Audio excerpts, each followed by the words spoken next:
তীব্র তাপপ্রবাহের পর বৃহস্পতিবার থেকে তাপমাত্রা তুলনামূলক কম। সকাল থেকেই হালকা মেঘলা আকাশের দেখা মিলছে, তবে এখনও সম্পূর্ণ গরম যায়নি। আবহাওয়া সূত্রের খবর, 21শে মার্চ শুক্রবার দক্ষিণবঙ্গের সব জেলায় বিক্ষিপ্ত বৃষ্টির বেশি সম্ভাবনা রয়েছে। বাঁকুড়া, ঝাড়গ্রাম, পশ্চিম মেদিনীপুর, হুগলি ও বর্ধমান জেলাতে কালবৈশাখীর সম্ভাবনা। বাঁকুড়া, ঝাড়গ্রাম, পশ্চিম মেদিনীপুর, পূর্ব বর্ধমান, হাওড়া ও হুগলি এই 6 জেলাতে রয়েছে।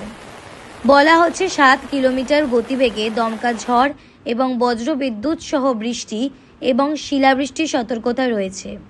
কলকাতায় আপাতপক্ষে কোনো প্রকার বৃষ্টির সম্ভাবনা এখনও অবধি নেই, তবে জলীয় বাষ্পের পরিমাণ এবং বাতাসে আপেক্ষিক আর্দ্রতা 27 থেকে 89%। উত্তর ভারতে শুক্রবার থেকেই বাড়বে বজ্রবিদ্যুৎ সহ বৃষ্টিপাতের সম্ভাবনা। ধীরে ধীরে কমবে দিনের তাপমাত্রা। সপ্তাহের শেষে 4 থেকে 5 ডিগ্রি সেলসিয়াস তাপমাত্রা কমে যেতে পারার সম্ভাবনা চূড়ান্ত। তবে 21শে মার্চ শুক্রবার উত্তরবঙ্গের সব জেলাতেই বজ্রবিদ্যুৎ সহ বৃষ্টিপাতের সম্ভাবনা বেশি।